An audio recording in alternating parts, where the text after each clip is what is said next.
Mga kapatid sa pananampalatayang Islam, umabot na tayo sa halos kalagitnaan ng buwan na ito ng Ramadan.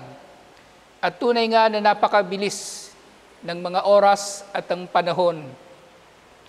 At liban pa sa pagtatapos ng Ramadan na ito, sa napipintong pagtatapos ng Ramadan, sa paglipas nga ng mga araw, tayo naman sa paglipas ng mga araw at oras ay palapit ng palapit sa sarili nating mga kamatayan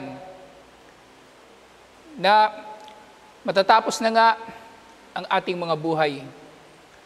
Mga kapatid sa pananampalatayang Islam, dahil sa mga katotohanan na ito, ay marapat nga para sa sino man na magsikap sa lahat ng mga gawaing mabubuti at pag-iwas sa paggawa ng masasama. At sa gayon nga, ngayon nga sa Ramadan, ang sino man sa atin na nag-aakala na marami na siyang nagawa na mabuti, ay pagsumikapan pa niya ito lalo at dagdagan niya. At huwag siyang titigil sa pag-aakala na marami siyang mabuting nagawa. At para naman sa nagkukulang, ay marapat siyang magsikap pa nang sa gayon ay masamantala pa niya ang natitira pang mga panahon ng mabiyayang buwan na ito. Buwan na literal na umuulan ng habag, na kung hindi ka kahabagan ni Allah sa buwan na ito, ay kailan ka pa kahabagan ni Allah o kailan mo pang dudulutin na ikaw ay magiging karapat-dapat sa habag ni Allah subhanahu wa ta'ala. Mga kapatid sa pananampalatayang Islam, alalahatin natin palagi na maaring ang ating mga panahon ay ito na ang huli nating panahon. At ang anumang mabuti nating ginagawa ay maaring ito na ang huli nating mabuti na magagawa. Kaya nga, tuwing nang gagawa tayo ng mabuti katulad ng sala, at lalong-lalo na mga pag-aayuno sa buwan ng Ramadan at mga gawaing mabubuti rito, alalahanin natin na maaring ito na ang ating huling Ramadan. Kaya samantalahin natin at pagsikapan na ang mga araw na ito, ang mga oras na ito at ang mga minuto nito, mga segundo nito, bawat sandali ay magugugol natin sa kaluguran ni Allah subhanahu wa ta'ala. Mga kapatid sa pananampalatayang Islam, tunay na napakahalaga ng oras, tunay na napakahalaga ng panahon.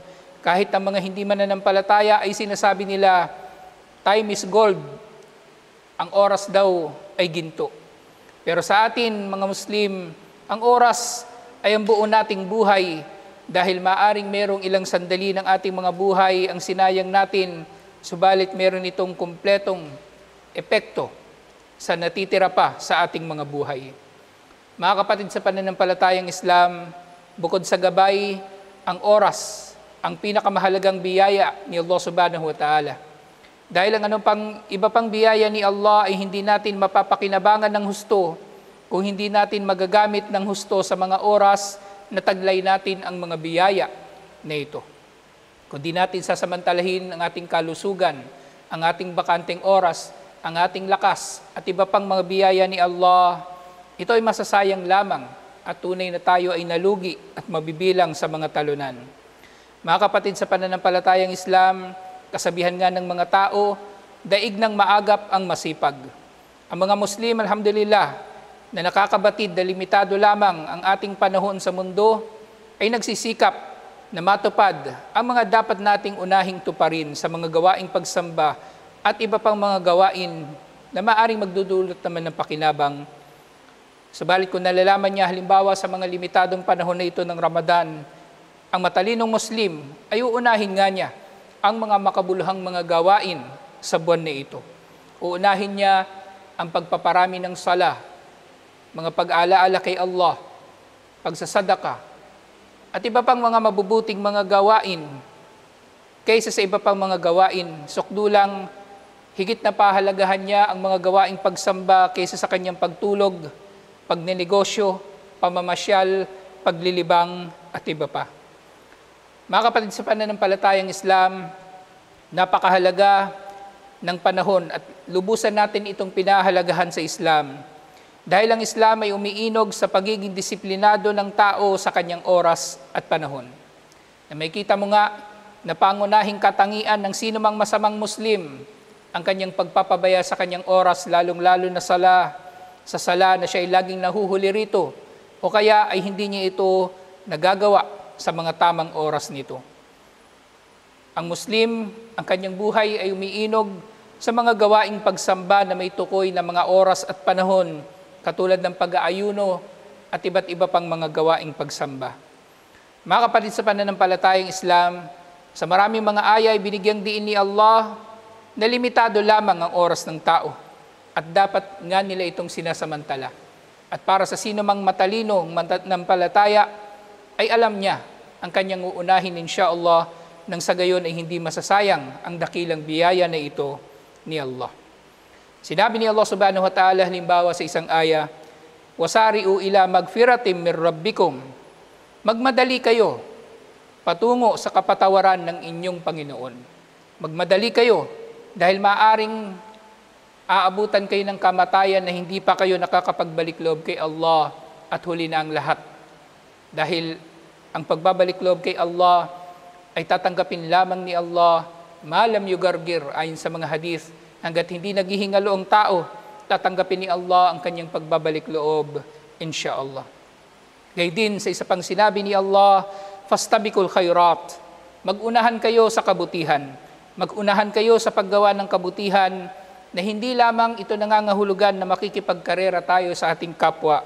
Ito ay nangangahulugan din siyempre na tayo ay magmadali sa paggawa ng kabutihan at huwag tayo magdadalawang isip o magpapatumpik-tumpik o kaya ay magkakaroon ng pagdududa kung gagawa ba tayo ng mabuti o hindi. Fastabikul khairat. Magmadali tayo. Mag-unahan sa paggawa ng kabutihan. Gayun din, sinabi ni Propeta Muhammad sallallahu alaihi wasallam, "Ni'matani magbunun fihima kathirun minan nas." May dalawang biyaya si Allah na binabaliwala ng mga tao, ang kalusugan at bakanteng oras. Kalusugan na sa pamagitan nito ay masasamba ng tao si Allah subhanahu wa ta'ala sa pinakamainam na pagkakagawa ng pagsamba. Kaya nga, marami sa mga mananampalataya na nagkakasakit at maaring hindi na nila kayang magpatira pa kay Allah o gumawa ng iba pang mga gawain katulad ng pag-aayuno, hajj at iba pa, nararamdaman nila na tunay ngang napakahalaga ng kalusugan.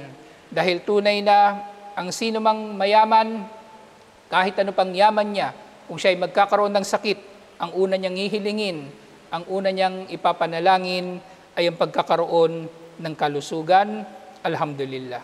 At gayon din, ang bakanteng oras na sa pamagitan nito ay meron tayong kumpletong pagkakataon at kakayanan na gawin ang mga gawaing pagsamba na hindi natin magagawa kapag tayo ay meron ng mga pananagutan sa ating pamilya, sa trabaho at iba't iba pang mga pananagutan bilang tao sa kapwa natin tao.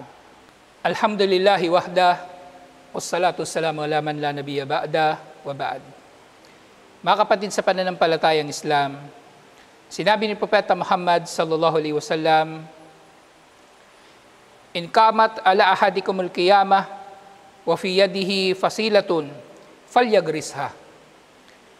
Kung ang sino man sa inyo ay aabutan ng araw ng paghuhukom, kung ang sino man sa inyo ay aabutan ng pagkagunaw ng mundo, at hawak niya sa kanyang kamay ang buto ng puno na kanyang itatanim, ay marapat na itanim na niya ito. Mga kapatid sa pananampalatayang Islam, ang buto ng puno na ito ay maaring hindi na niya pakikinabangan.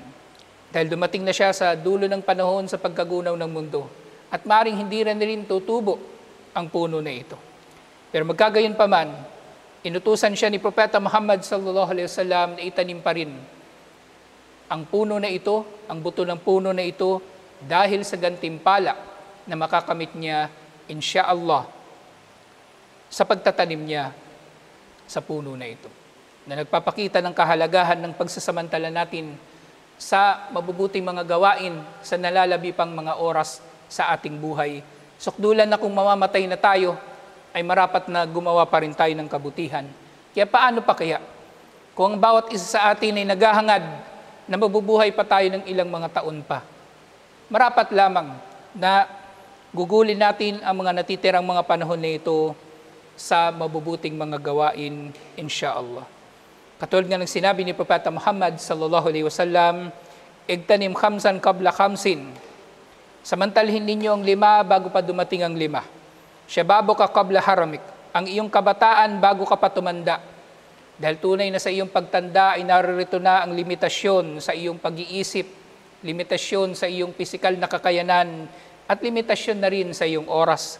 Kaya samantalahin mo ito habang ikaw ay bata at malakas, nang sa gayon ay masasamba mo si Allah subhanahu wa ta'ala. Wasihatuka qabla sakamik, samantalahin mo ang iyong kalusugan bago ka pa magkasakit. Dahil ang tao na nagkakasakit ay maaring maabala na siya ng kanyang kawalan ng kakayanan na gawin ng napakaraming mabubuting mga gawain na nagagawa niya habang siya ay malusog pa. Wagana'aka qabla faqarik, samantalahin mo na ikaw ay mayroong taglay na yaman bago ka pa man maghirap, dahil maraming mga gawaing pagsamba ang mayroong kinalaman sa yaman. Ang pagbibigay ng sadaka, ang pagbabayad ng zaka, ang pagtutustos sa mga ulila, pagsuporta sa mga masjid at sa da'wa, at iba't iba pang mga paggagamitan ng yaman na makabuluhan, na napakalaki ang gantimpala nito dahil ito ay mga gawain na maaring patuloy ang pakinabang nito, na kahit mamamatay ka na, tuloy-tuloy pa rin ang pakinabang ng masjid na iyong ipinatayo o ng aklat ng iyong ipinimprenta at iba't iba pang mga gawain na tinustusan mo sa pamagitan ng iyong yaman.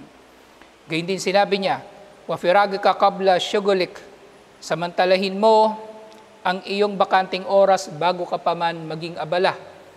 Dahil sa iyong bakanting oras, insyaAllah, ay magagawa mo ang iba't ibang mga gawaing pagsamba na maaring hindi mo na nga magagawa kapag ikaw ay meron ng pananagutan dulot ng iyong pagiging abala sa trabaho at pamilya. Na napakahalaga ng paalala na ito dahil tunay na sa panahon natin ngayon, ang marami sa mga tao, ang pinoproblema nila ay paano nila gagastusin ang kanilang mga oras. Kaya sila ay abala sa pag-scroll sa Facebook at panunood ng mga pelikula, mga telenovela, anime, pagsubaybay sa buhay ng iba, pakikipagkwentuhan, at iba't iba pang mga gawain na kung saan ay naubos ang kanilang mga bakanting oras, na kung ginamit sana nila sa pag-aaral, ginamit sa pagsamba kay Allah, ginamit sa paglilingkod sa kapwa, ay nagkaroon pa ng kabutihan, insyaAllah. Na sa ating mga bakanting oras, insyaAllah, huwag na huwag din tayong mabibiktima ng huwad na kabanalan, na inakala ng mga tao na kabanalan, na sila ay nakababad sa Facebook, na kunwari sila ay nagsishare ng mga ipinopost dito ng maalam, subalit hindi naman nila pinakikinabangan.